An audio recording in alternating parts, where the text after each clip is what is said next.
Hey everybody, this is Modern Refugee. I thought I'd take a couple of minutes to show you guys my survival knife setup that I got.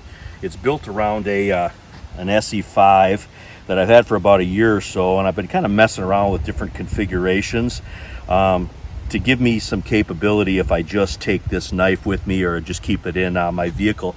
And the first thing is I got myself a heavy-duty rigger's belt here, and this belt is about two sizes at least too big, and I did that on purpose so I could put it over top of my stuff, so if I wanted to be wearing like bibs or something heavy in the wintertime, I could still throw this over top and I'd have plenty of belt basically to do it. And this is with a dangler on this here, but this belt can be used with other knives that I got too, so it's easy on and basically easy off. So if I want to take it off when I'm at camp like we are here right now, I don't have to wear it all the time.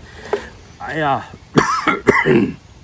added a dangler on it, which on these heavier knives I actually like, because this knife is actually a pound. It's a pretty heavy knife, and the knife itself, you can see how thick it is. That's a 1/4 inch thick, and I don't think there's anything that I can basically do to this knife to break it. That's kind of why I gave it this basic survival knife I guess task that I'm going to keep. But I'm going to show you here what I got in the sheath.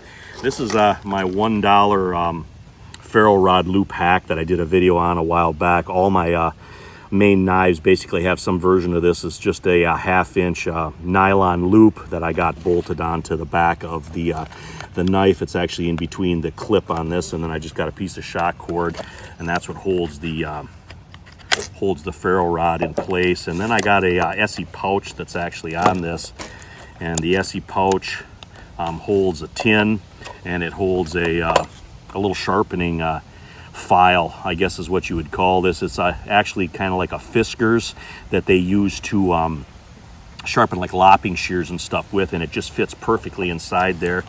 And then I actually have a small bundle of paracord in here as well. And then this is what I actually keep in the little tin here. I got a piece of flint for kind of traditional fire starting, a couple of small pieces of fat wood, and then I got one of the ESEE strikers.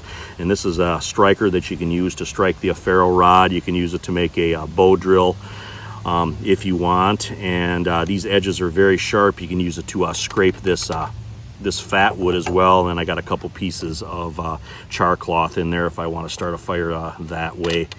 And it's just kind of a fun little kit here that I got a couple different traditional methods to start in. Plus I can make more char cloth if I'd want to char this tin. And then my got a pretty decent piece of paracord here, and I keep this paracord in there because I got a little bit of a loop on it like that. And then you can just take a little piece of wood or whatever that you have available, and if you got a steel single-walled water bottle like you got right here, you can just